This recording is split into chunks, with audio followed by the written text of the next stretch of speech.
assim, Diana, você não tem aquele livro A Filha do Comandante? Aí eu falei, sim, Paulo, trabalhei nele. Aí ela falou que a dona Irene falou muito bem dele. E eu falei, eu tinha falado pra mamãe pra ela te dar, pra ela passar esse livro pra você. Aí, enfim, né, briguei com a minha mãe, porque é isso, a gente tá ouvindo muito, a minha avó não sabia que eu tinha trabalhado no livro. E, né, tudo que a gente mais quer, né, eu me realizei, a minha avó pedindo indicação do livro que eu trabalhei.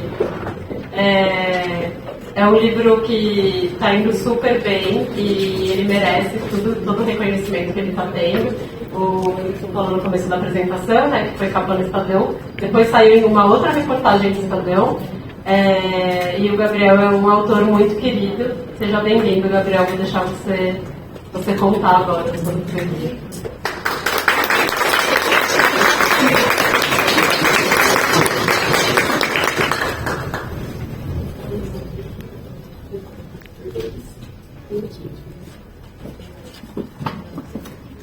Bom, um ano antes do começo da guerra, da Segunda Guerra Mundial. E sofremos um bocado do Holocausto, né? Os alemães, os nazistas entraram na Hungria só em 1944, tinha 6 anos de idade, mais ou menos, quando entraram. E lá do meu pai, que era do interior da Hungria, família grande, os avós, tios, uma filha penca de filhos, não sobrou ninguém. Do meu pai também. Não sobrou ninguém. Zero. Mas a minha mãe, algumas pessoas sobreviveram e eu fui dado a sair da minha mãe, claro. Mas foi muito difícil, fome, perseguições, bombas, batalhas de rua, batalha de Budapeste extremamente violenta. E aí entrou o exército russo, absolutamente insuportável, hoje comunista, mas muito não soube até mais trágico, que era o stalinismo, que é um tipo conservador social verdade. Assim mesmo, nós conseguimos, durante 4 anos, de 1945, quando terminou a guerra, até 49, suportar a situação, pensando que quem sabe vai melhorar. Mas em vez de melhorar, piorava cada vez mais. Aí, chegamos em 1949, minha mãe decidiu o seguinte: vamos fugir. Sair legalmente da Hungria, esse altura comunista era impossível. Ninguém podia sair. Então, nós fugimos. Isso é outro capítulo. E um dia, quem sabe, chegando aos 130 anos de idade, eu consegui escrever essa história, como foi a nossa fuga da Hungria, com os peidos, foi muito alegre. E aí fugimos para a Áustria. A Áustria é um país que era ocupado pelas 4 potências, que era a União Soviética, a Rússia, os Estados Unidos, Inglaterra e França. Mas os russos estavam lá. Por isso, chegando lá, nossa grande meta era conseguir sair da Europa. A Europa não era confiável. Nós achávamos a Europa impossível de confiar. Eles fizeram a Segunda Guerra Mundial. Antes disso, tinha o fascismo também. Depois da Segunda Guerra Mundial, o nazismo. Depois do comunismo. Quer dizer, o mais rápido, o mais longe, se pudesse ter ido para Marte, teríamos ido para Marte. Só não ficar na Europa. Hoje em dia é quase impossível acreditar nisso, mas era assim na casa. E pedimos entrada na minha mãe queria ir para um lugar de língua inglesa. Estados Unidos, Canadá, Austrália, Nova Zelândia, Brasil. E aí nós pegamos mais uma intolerância. Nós pegamos a intolerância do fascismo, principalmente na Hungria, que era um país fascista. Fascismo é uma versão light do nazismo, que são também profundamente antissemitas, mas nunca até teriam imaginado criar um holocausto. Eram antissemitas dos velhos tempos. Também ruim, também nefasto, tudo que se quiser, mas pelo menos não havia uma exterminação planejada de uma raça inteira. Pegamos o fascismo, depois pegamos o nazismo, depois o comunismo, e finalmente pegamos mais uma intolerância, o sexismo. Nenhum dos países de língua inglesa nos aceitou, porque minha mãe era viúva, e mulher não contava como arrimo de família. Eles tinham medo que eu chegasse, você lá onde for, Canadá, digamos, o governo vai ter que sustentar. E mulher não tem condições de sustentar, isso não vai. Mulher é segunda classe. O que é isso? Você entende? Então, eu peguei mais uma intolerância. Finalmente, o Brasil nos permitiu vir aqui, eu já tinha essa altura, 13 para 14 anos por aí. Viemos aqui e ninguém nos sustentou até agora, bem que eu gostaria, mas ninguém nos sustentou. Então, eu fiz a escola aqui, faculdade, e comecei a trabalhar. Bom, aí aconteceu um novo holocausto. Geralmente, pessoas têm um holocausto na vida, e é mais do que suficiente. Mas eu tive dois holocaustos. O segundo holocausto, o assunto desse livro que eu escrevi, era para mim profundamente doloroso, talvez tão doloroso, talvez, que eu sofri. Então é o seguinte, comecei a trabalhar e ao trabalhar encontrei uma mocinha, falava um pouco português, tem um português, e até agora não falo bem português, pelo menos se dá para acreditar. Esquece, né? E aí eu encontrei uma mocinha austríaca, eu ligo alemã, austríaca, bonita, loira, olhos azuis, aquela coisa de alemã. E ficamos muito amigos, porque ela estava pura de alemão, na altura também falava bem, na Universidade da Áustria, e começamos a namorar. Namoramos, e ela trabalhava na Volkswagen, e ela me apresentou para o pai dela, que era a família da Volkswagen, que fazia a chefe de almoxarifado, coisa assim. E eu comecei a frequentar a casa dela. Morava em Brooklyn, né? Eu comecei a frequentar a casa dela. Ela sabia que eu sou judeu. Ela sabia. Você não disse nenhum problema, eu não queria nem saber. Mas eu não sabia nada sobre a família. Eu repito, nem queria saber. Eu me interessava a família. Era muito simpático, me recebeu muito bem. E era isso que eu contava. Eu ia perguntar, o que o teu pai fazia durante a guerra? Não é coisa de namorados fazer. E então, o namoro estava indo muito. Ela sabia que eu escrevia o livro. Pelo meio das conversações, deve ter surgido, obviamente, eu não me lembro de conversações, eu tive não sei quantos anos atrás. Mas devo ter falado para ela algumas coisas sobre as emissões e tudo mais. Mais ainda, meu nome Waldman, o húngaro chamado Waldman, que o nome é alemão, uma emissão no final, qualquer um que tenha um pouquinho de noção, saberia que isso. Então, eu sabia disso. O pai também sabia, muito também, ele recebeu muito bem. Eu me lembro que eu tinha um bolo preferido, o bolo da Áustria, da Sachertorte. Eu gostava muito do Sachertorte. Da uma mãe que fazia Sachertorte, eu gostava muito. E estava indo muito bem. Até que, um belo dia, nós nunca falamos sobre coisas do tempo do nazismo, isso não era assunto. Também eu preferi evitar, não porque pensasse que eles tivessem qualquer ligação, mas por questão, naquele tempo, a Áustria pertencia à Alemanha. Foi feita uma anexação.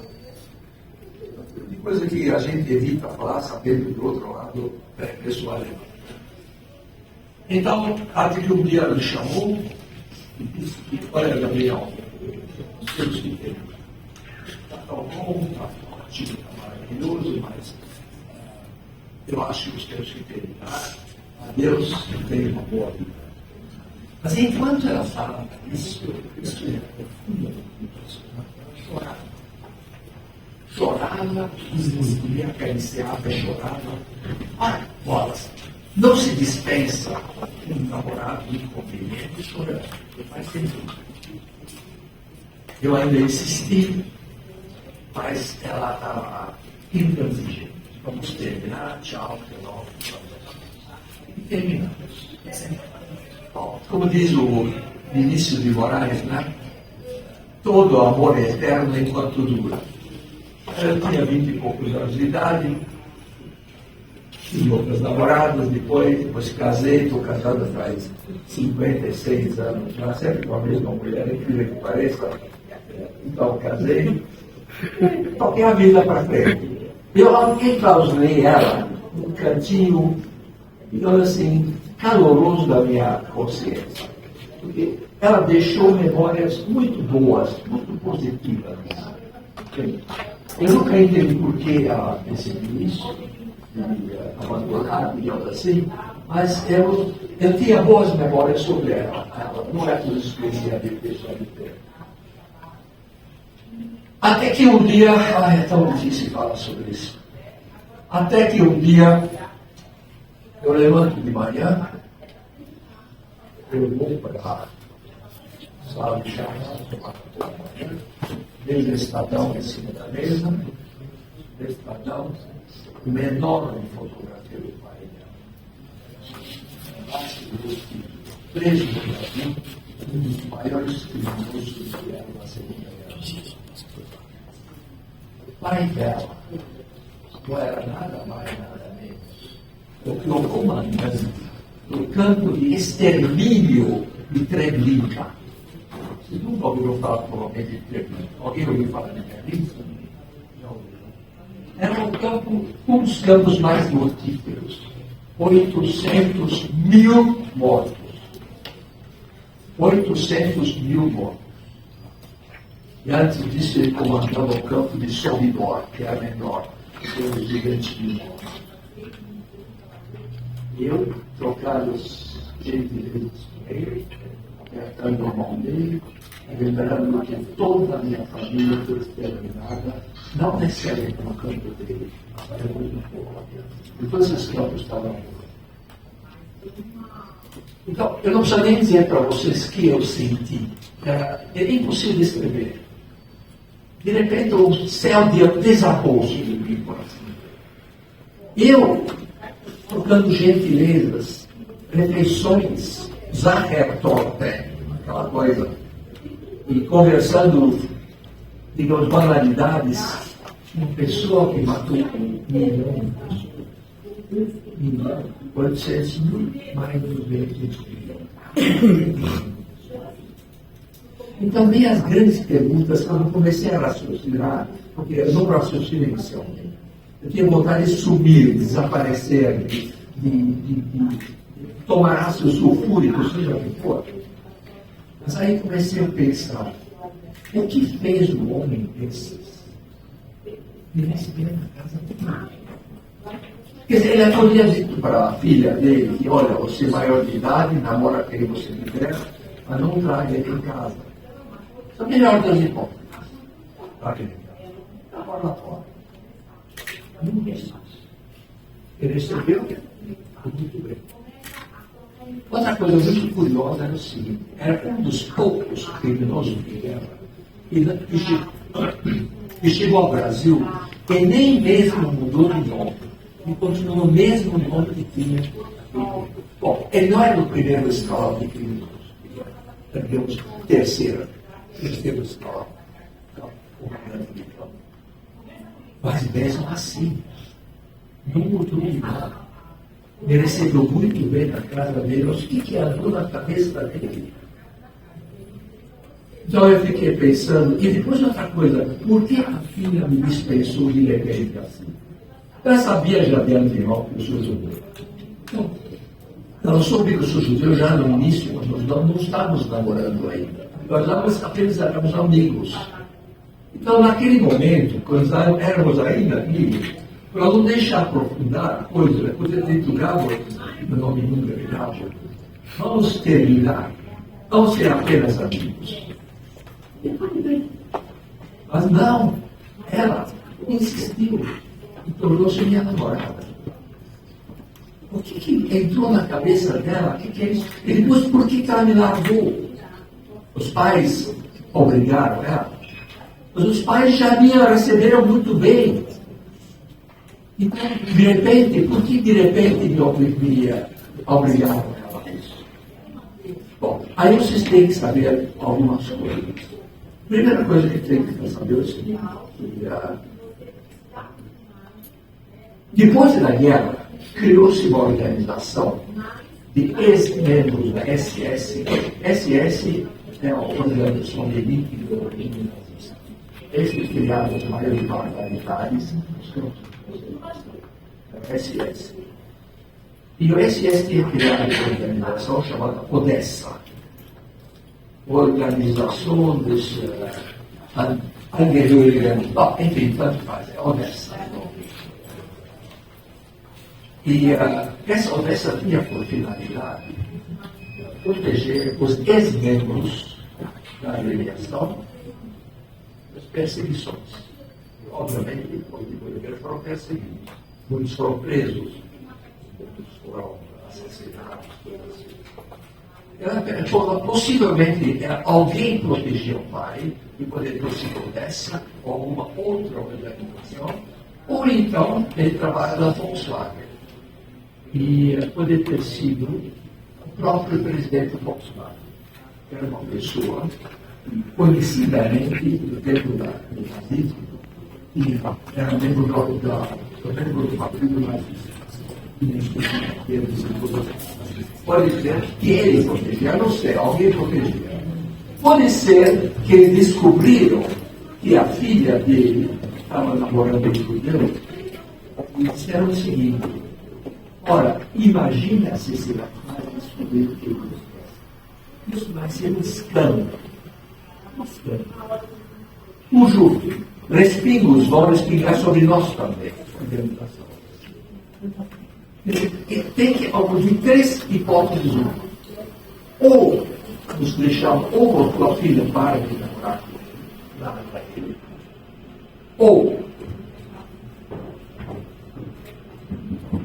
larga isso, ou então nos paramos de proteger, ou então a solução mais simples. Botamos o garoto.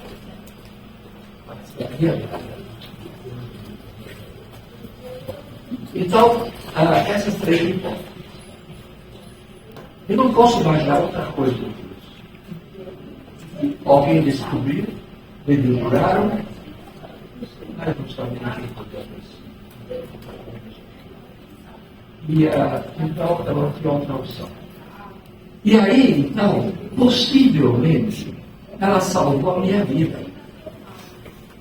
Porque se não me largasse, pode ser que ia me matar. Então pode ser que salvou minha vida. Agora imagina a situação de eu sabendo disso. O que eu devo fazer agora? Todas as opções que tinha, eram opções não admissíveis. Então, pegar no telefone, ligar para ela, dizer assim: Ingrid, eu sinto muito de você. E desligar o telefone.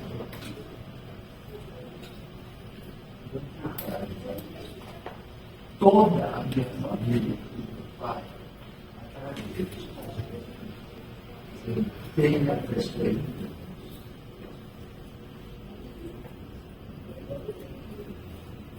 Eu não fiz, e por um bom tempo, eu nunca mais fui falar da família, porque minha amiga, mas era uma espécie de câncer lá no fundo da minha alma, profundamente enterrado na minha alma. Era uma pústula que eu não conseguia curar. Toda essa história era uma coisa para mim insuportável. A diga-se passagem, o pai depois foi preso, foi preso, foi extraditado para a Alemanha, foi condenado à prisão perpétua Um ano depois do Paulo. Bom, mas isso já não faz parte da minha história, já faz parte da minha história desde pessoal. E a filha sumiu, da minha vida toda sumiu. Eu, durante muitos anos, fiquei completamente enmudecido dessa história. Para a minha família, contei para minha esposa, contei para os meus filhos, e mais um, dois, talvez, amigos que sejam. Mas aquele jeito de duas frases, com aquela cara de eu não quero para perguntas. Eu quero deixar isso de lado, não quero perguntas. E assim ficou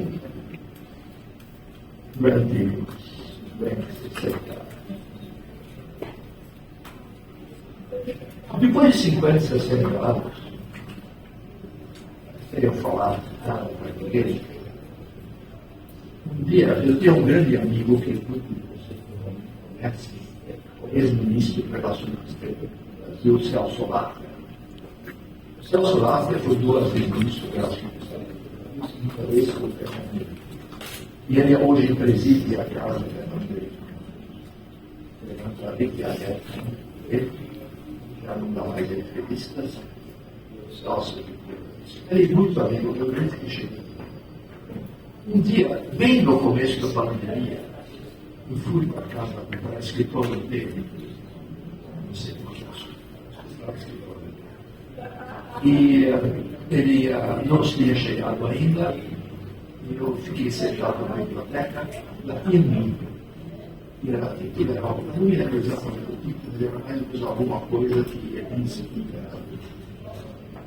Grandes casos jurídicos que chegaram à Suprema Corte do Brasil e têm uma repercussão internacional.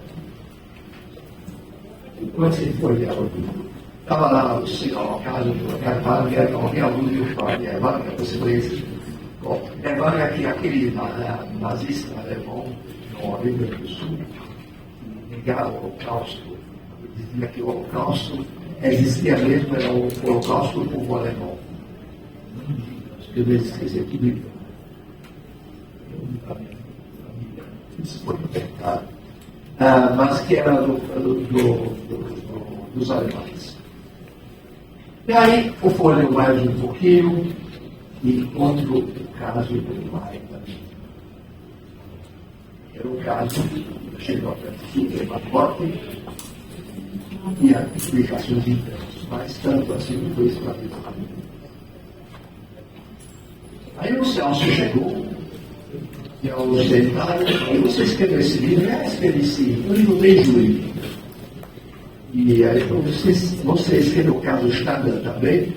Escrevi. Estado é o caso. Você sabe que você conhece a filha dele? O Celso olhou para mim como se tivesse caído da lua. Mas me lembrei que num aniversário do filho da minha mãe com ela, eu dei uma festinha na minha casa. E o Celso foi convidado também, veio de casa e apresentei o Deus. Bom, aí palavra segue palavra, e me diz o seguinte: me conta a história, mas me conta mesmo, eu quero ouvir essa história. Aí eu contei para ela, ele, pela primeira vez, na íntegra da história. Não me deu, mas nós não estou fazendo. Ele escutou isso, ele sabia que eu gostava muito de escrever, já tinha escrito 2 livros antes. E ele disse: não, Gabriel, você tem que escrever isso. Uma obrigação tua, porque uma história assim só acontece em 1 milhão. Uma vez no século. Tem que escrever. Ah, bom, vou escrever. Eu não achava que estou pronto para fazer isso. Estava ainda no No dia seguinte, ele me mandou um e-mail que cita uma grande escritora dinamarquesa chamada Karen Blixen. Uma grande escritora, alguém talvez já ouviu falar. O Karen Blixen, que é os seus olhos também. Ela me mandou. o seu nome agora.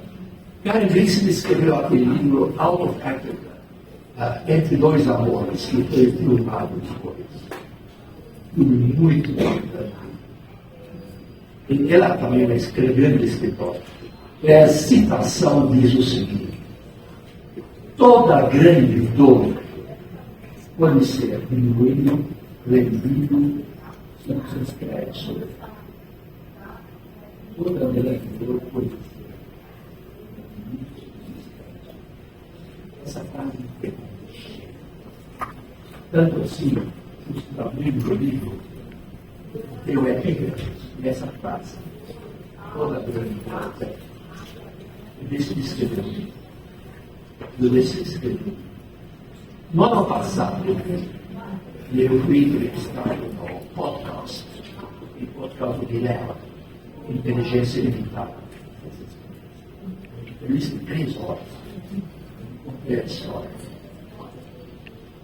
Alguns dias depois, alguém me perguntou: Sr. Gabriel, o senhor seria aquela entrevista? Sim. Eu sou neto do Castro. Neto de Deus. Eu sou sobrinho da minha ex-namorada. E ele veio na minha casa.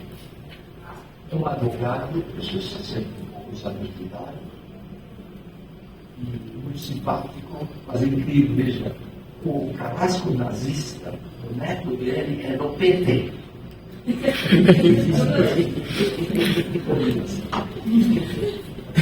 Não tem nada contra a PT, veja bem, mas a combinação das duas coisas, nazismo e PT.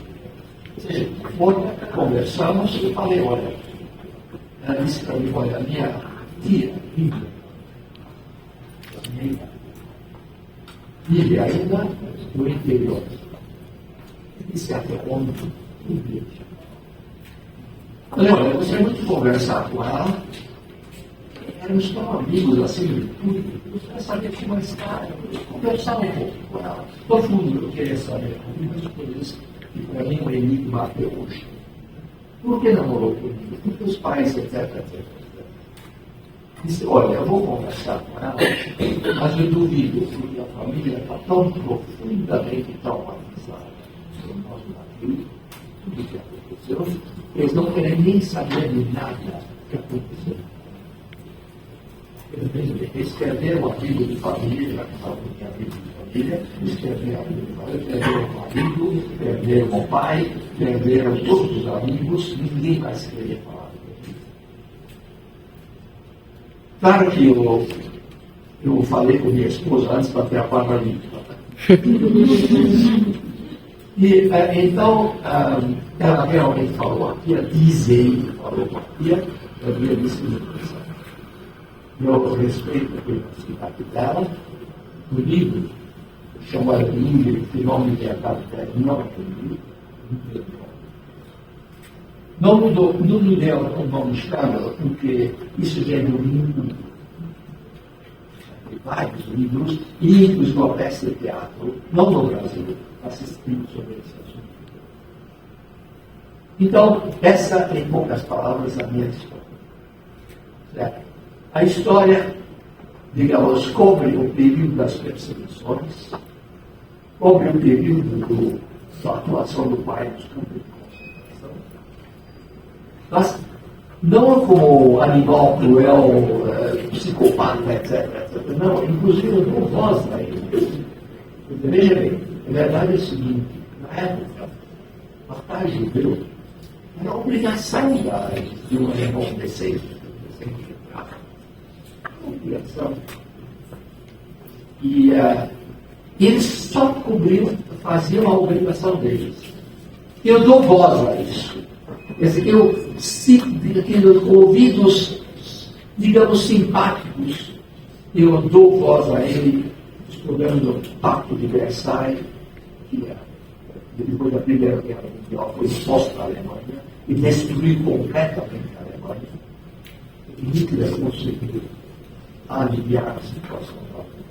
Conseguiu ver, eu escrevi isso.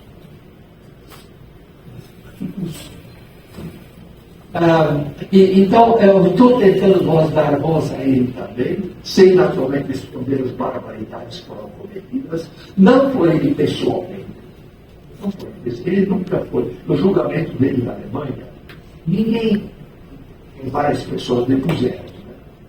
Ninguém acusou ele pessoalmente. Ele simplesmente administrava o campo. E como sobre o neto dele falava, meu avô acho que se considerava um administrador. Administrava o campo. O campo era um matadouro, uma coisa de matadouro de voz. Matadouro de gente. Deve ter sido isso que eu tenho minha dúvida. O campo de extermínio de Treblinka era um campo onde Auschwitz, que você provavelmente ouviu falar de Auschwitz, Auschwitz era um campo de concentração, onde se matava pessoas que não eram capazes de trabalhar, crianças, mulheres, velhos, imediatamente no cavalariado. Mas o resto foi para trabalho forçado. E alguns deles podiam ter sobrevivido, e alguns realmente sobreviveram. Eu, pessoalmente, a minha tia, uma das minhas tias, foi para Auschwitz e voltou. Não perguntei que estado que voltou, mas voltou. Treblinka não. A média de sobrevivência em Treblinka, era 3 horas. 3 horas. O tempo suficiente para limpar as câmaras de gás.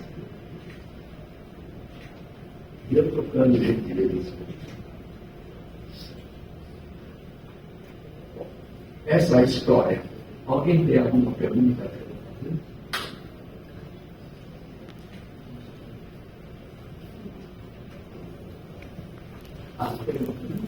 Quando você conheceu ele, você falava em português ou em alemão?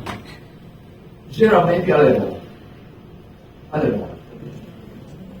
De vez em quando misturado com português, mas alemão era a principal língua, tanto com ele como com a namorada dele. Só os alunos. Para mim, inclusive, é importante que eu praticar alemão. Respondi? Quando vocês chegaram no Brasil, qual você era? São Paulo. Viemos logo para cá. Depois de terminar a faculdade, fui morar na Austrália. Fiquei lá um ano inteiro. Aí depois voltei para o Brasil para fazer os países. Tentei para uma volta. Mas eu voltei para a Hungria várias vezes. É gostoso, bom, lembranças e tudo mais. Porém, depois morreu, todo mundo morreu, então não tem mais motivo. Mas teve um motivo. O embaixador húngaro, aquele mesmo que deu guaridas ao Bolsonaro, lembra da embaixada? Foi para Bolsonaro entrou lá, ficou lá 2 dias. Ficou muito amigo meu. Ficamos muito amigos com outro incidente, no caso agora. E ele está levando, agora já foi para a Hungria, levou um livro, e quer traduzir o livro para o Hungria. Então, isso seria muito. E não sei a estimativa deu, porque foi fora.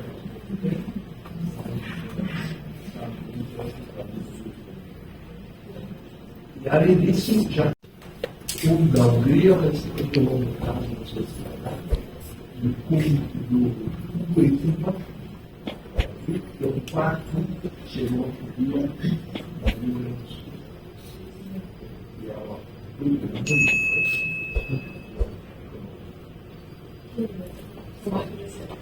vamos ver se vai dar certo os planos. As planos já concretos. Mais alguma pergunta? Muito obrigada, Gabriel.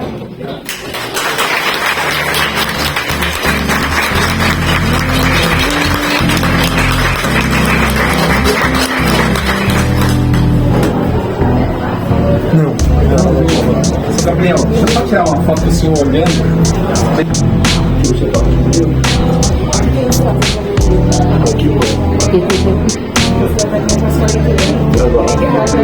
Espero que não decepcione.